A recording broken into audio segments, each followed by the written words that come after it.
যারা হিন্দুদের পূজা উৎসবে যে চমচম লাড্ডু খাইল, হিন্দুরা পুরস্কার কি দিল মুসলমানকে? ইসকন মাঠে নেমেছে আর 14 কোটি মুসলমানকে চ্যালেঞ্জ করছে। এই যে হিন্দুরা চট্টগ্রামে বাংলাদেশের জাতীয় পতাকার উপর তাদের নাপাক গেরুয়া পতাকা তুলল, আর বাংলাদেশের মাটিতে আলেম ওলামাকে চ্যালেঞ্জ করলো, আর সমস্ত হিন্দুরা সরকারকে চ্যালেঞ্জ করলো, বর্তমান সরকারকে। এ সাহস পেয়েছে তারা ওই সব শিথিলপন্থী মৌলবীদের কারণে, যারা হিন্দুদের পূজার মূর্তি নিয়ে কঠোরতার পথ বাদ দিয়া শিথিলতার পথকে বেছে নিয়েছে। আজকে অনেক মৌলবী মোল্লা, তথাকথিত স্কলার, দাড়িওয়ালা টুপিওয়ালাদেরকেও দেখা যায় কাফের মুশরিক পৌত্তলিকদের প্রতি সীমাহীন শিথিলতা। এতে ফল কি হয়েছে? যারা বলল মূর্তি বানান পাহারা দিব, যারা মসজিদ মাদ্রাসা রেখে দীর্ঘদিন হিন্দুদের মন্দির পাহারা দিল, যারা হিন্দুদের পূজা উৎসবে যে চমচম লাড্ডু খাইল, হিন্দুরা পুরস্কার কি দিল মুসলমানকে? ইসকন মাঠে নেমেছে আর 14 কোটি মুসলমানকে চ্যালেঞ্জ করছে। এই যে হিন্দুরা চট্টগ্রামে বাংলাদেশের জাতীয় পতাকার উপর তাদের নাপাক গেরুয়া পতাকা তুলল, আর বাংলাদেশের মাটিতে আলেম ওলামাকে চ্যালেঞ্জ করলো, আর সমস্ত হিন্দুরা সরকারকে চ্যালেঞ্জ করলো, বর্তমান সরকারকে। এ সাহস পেয়েছে তারা ওই সব শিথিলপন্থী মৌলবীদের কারণে, যারা হিন্দুদের পূজার মূর্তি নিয়ে কঠোরতার পথ বাদ দিয়া শিথিলতার পথকে বেছে নিয়েছে।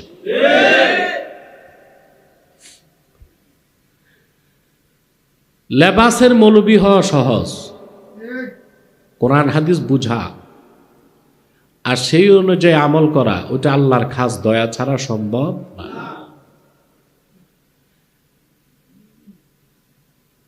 পৌত্তলিক হিন্দুরা কখনোই মুসলমানের বন্ধু হবে না যতক্ষণ না এই মৌলবীরা ইসলাম বাদ দিয়া হিন্দু ধর্ম গ্রহণ না করে, ততক্ষণ পর্যন্ত হিন্দুরা তাদের সাথে ভালো আচরণ।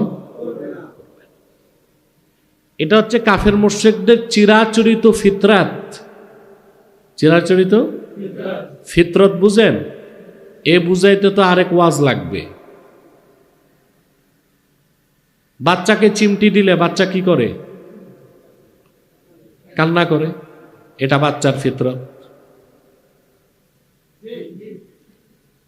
আবার বাচ্চাকে আপনি চুমা দিবেন, চকলেট দিবেন, সে হাসবে, এটা তার ফিতরত। যদি তার ব্যতিক্রম হয় তাহলে বুঝতে হবে বাচ্চা সুস্থ না অসুস্থ, প্রতিবন্ধী। এটা কি? তো কাফের মুশরিকরা জন্মগতভাবেই ইসলাম ও মুসলমানের শত্রু। আপনি যত শিথিল হন, মূর্তি পাহারা দিয়ে না, মূর্তি যদি কিনেও তাদেরকে দিয়ে আসেন, আপনি যদি নিজে মূর্তি পূজা না করেন, ওরা আপনাকে কখনো আপন মনে। ইসলাম 3টা পন্থাই দিয়েছে: কঠোর পন্থা, মধ্যপন্থা, শিথিল পন্থা। কখন কোন পন্থা অ্যাপ্লাই করতে হবে এটা বুঝতে হবে, ঠিক না?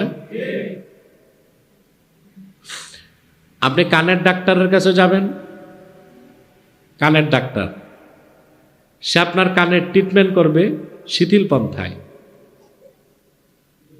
কান খুব নরম, পর্দা খুব নরম, ইনস্ট্রুমেন্টকে সে ব্যবহার করবে সূক্ষ্মভাবে, আস্তে আস্তে।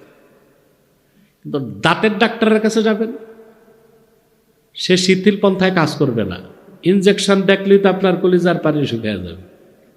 তারপর 2 হাতে মুখ হা করে ইনজেকশন দিয়া সারাশির মতো যন্ত্র একটা দাঁত তুলে আনবে।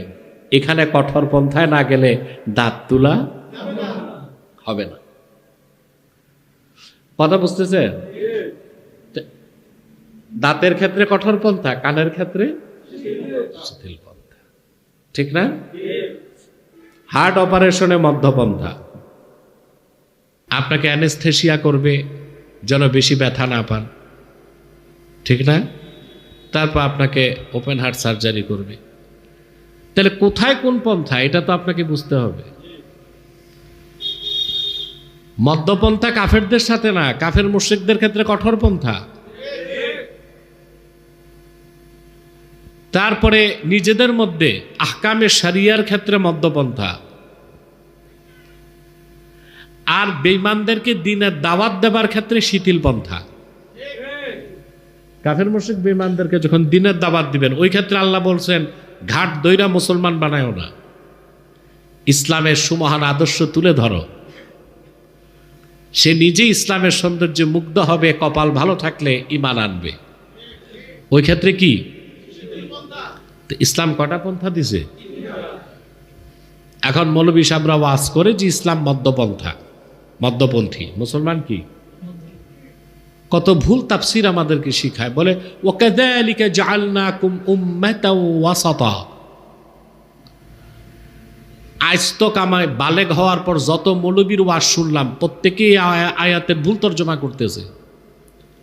আর এভাবে আমি তোমাদেরকে মধ্যপন্থী উম্মত বানাইছি। মৌলবী সাহেবরা একবারও প্রয়োজন অনুভব করলেন না যে তাফসিরের কিতাবে কি আসছে। হাদিস ও তাফসিরের কিতাবে সব মুফাসসির একমত, ওয়াকাযালিকা জাআলনাকুম উম্মাতাও ওয়াসাতা আয় খিয়ারাও ওয়া আদলা। উম্মতে মুহাম্মাদি, আমি তোমাদেরকে সত্যপন্থী, ন্যায়পরায়ণ উম্মত হিসেবে তৈরি করেছি, শ্রেষ্ঠ উম্মতের মর্যাদা দিয়েছি। ন্যায়পন্থী, সত্যপন্থী, শ্রেষ্ঠ উম্মত। কেন? লিতাকুনু শুহাদা আলান নাস, যেন তোমরা গোটা মানব জাতির পক্ষে আমি আল্লাহর হয়ে সাক্ষ্য দিতে পারো। আর আমরা বাংলাদেশে তর্জমা করতেছি মধ্যপন্থী।